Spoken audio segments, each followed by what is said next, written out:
बहुत समय पहले की बात है।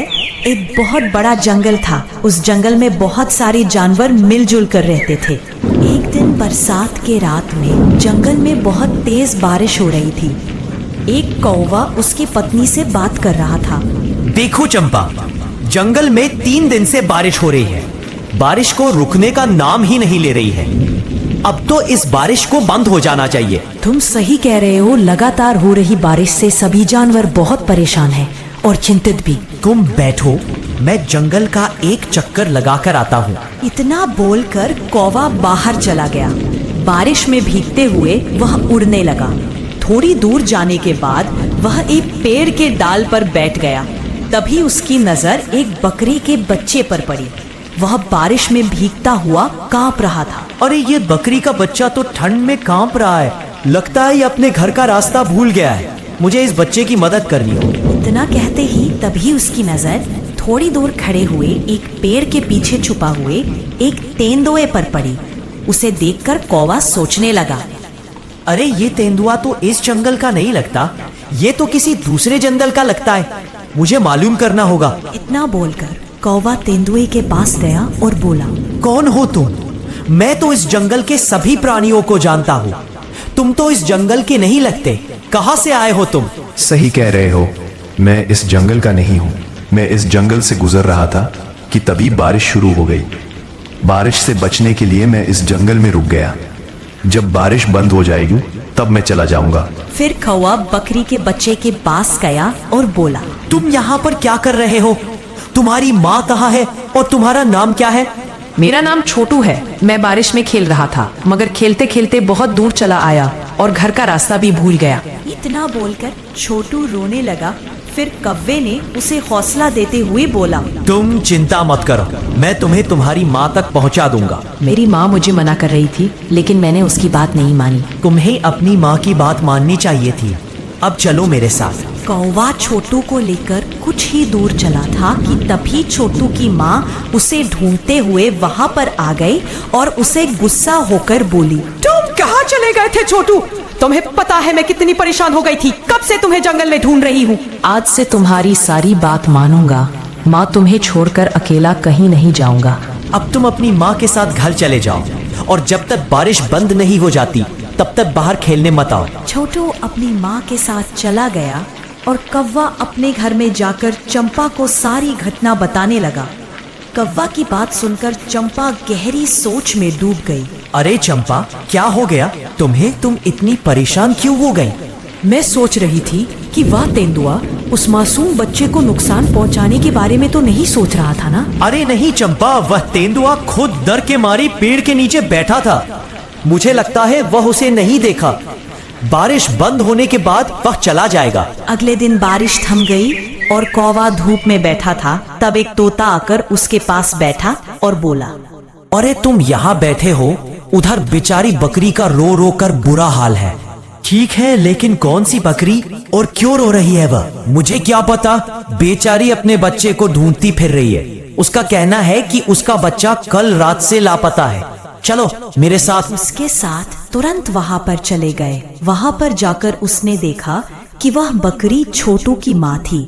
फिर कौवा उससे बोला, क्या बात है, तुम रो क्यों रही हो? कल रात मैं छोटू को लेकर घर पर आई थी। सुबह जब मेरी आँख खुली तो वह गायब था। मैंने पूरा जंगल छान मारा मगर वह कहीं नहीं मिला। तुम घबराओ मत, मैं अभी उसे तलाश करता हूँ। फिर कौवा छोटू को ढूंढने निकल पड़ा।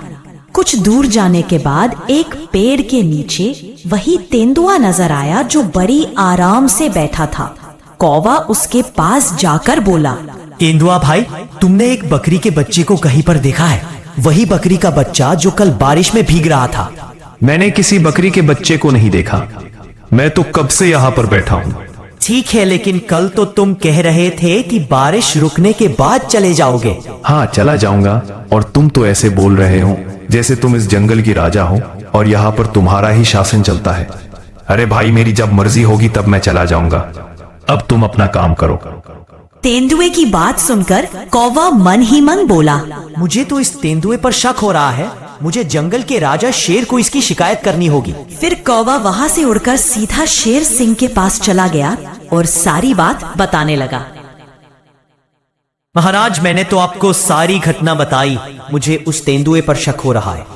कौवे की बात सुनकर शेर महाराज ने क्रोधित होकर बोला, इसका मतलब वो तेंदुआ सही बोल रहा था। तू हमेशा जंगल के प्राणियों के खिलाफ मेरे कान भरता रहता है। यह आपको क्या हो गया महाराज? मैंने जो देखा वही आपको बताया। तभी कौवे ने देखा कि तेंदुआ छोटू को साथ लेकर गुफा के अंदर आया। कौवा आश्चर्यचकित होकर इस दृश्य को देखने लगा।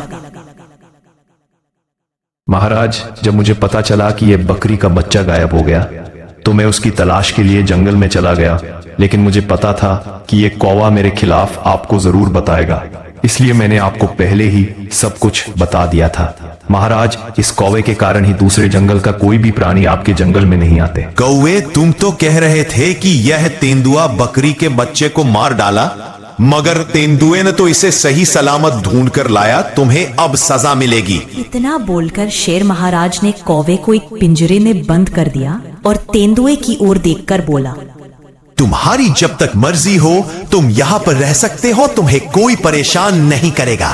तेंदुआ खुश होकर वहाँ से चला गया। इधर वह मिट्ठू तोता इस सारे घटना को देख रहा था।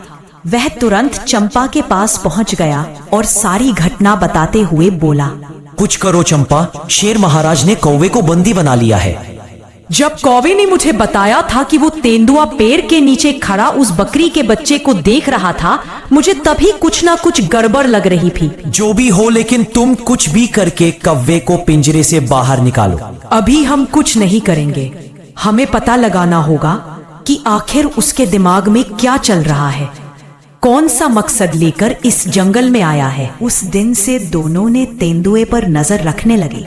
वो तेंदुआ पूरे दिन जंगल में घूमता था और दूसरों का खाना चुरा कर खा जाता था और छोटे मोटे जानवरों को शेर महाराज का दोस्त कहकर धमकाता था। एक दिन तेंदुआ घूमते घूमते छोटू के घर के पास पहुंच गया।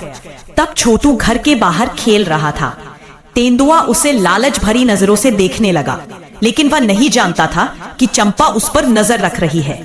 तब चंपा ने तोते को बोला, तुम जल्दी महाराज के पास जाओ और उन्हें बुला कर लाओ। लेकिन शेर महाराज क्या मेरी बात मानेंगे? क्या वह मेरी बात सुनेंगे? तुम कैसे भी करके महाराज को यहाँ लाओ, मुझे इसके इरादे सही नहीं लग रहे हैं। फिर तोता उड़ते हुए महाराज के पास पहुँच गया और बोला, महाराज, बहुत बड़ी मुसीबत आने वाली है, आपको अभी मेरे साथ चलना होगा। हाँ, वह सब तो ठीक है, लेकिन तुम मुझे कहाँ ले जाना चाहते हो? मेरे साथ चलिए और अपने आंखों से देखिए मैं आपको क्या दिखाना चाहता हूँ। फिर शेर महाराज तोते के साथ उस जगह पर पहुंच गए और चंपा शेर महाराज के पास आकर बोली, महाराज, आप उस झाड़ियों के पीछे छुप जाइए और स्वयं अपनी आंखों से देख लीजिए। चंपा की बात सुनकर शेर महाराज एक झाड़ियों के पीछे छुप गया। उधर तेंदुआ छोटू के पास जाकर बोला, आज तो मैं खाने का मन कर रहा है मेरा। यह क्या कह रहे हैं आप? पिछली बार जब मैं खो गया था तब आप ही मुझे महाराज के पास ले गए थे और मेरी माँ के पास छोड़कर गए थे। मूर्ख बकरी के बच्चे, वह तो मेरी एक चाल थी। मैं जानता था कि इस जंगल में कौवा सबसे तेज दिमाग की है, इसलिए मैंने उसे फंसाया और अंदर करवा दिया। मैं कुछ समझा नहीं, यह आप क्या कह रहे हैं? मैंने तो आपको दयालु समझा। जब तू सो रहा था ना, मैं चुपके से तुझे मुंह दबाकर जंगल के दूसरे हिस्से में छोड़ आया था और खुद ही तुझे जगाकर महाराज के पास छोड़ आया, और मूर्ख शेर महाराज ने कौवे को ही दोषी मान लिया। लेकिन अब मुझे कोई खतरा नहीं। अगर आज मैं तुझे खा भी जाऊंगा तो शेर महाराज कभी विश्वास ही नहीं करेगा। तुझे खाने के बाद मैं जंगल में अपनी मनमानी शुरू कर दूंगा। इतना बोलकर तेंदुआ बच्चे पर हमला करने ही वाला था कि तभी शेर वहां पर आ गया। अपने सामने शेर को देखकर तेंदुआ घबरा गया। अच्छा, तो ये थी तेरी चाल? तूने चालाकी करके कौवे को मेरे हाथों से बंदी बना दिया।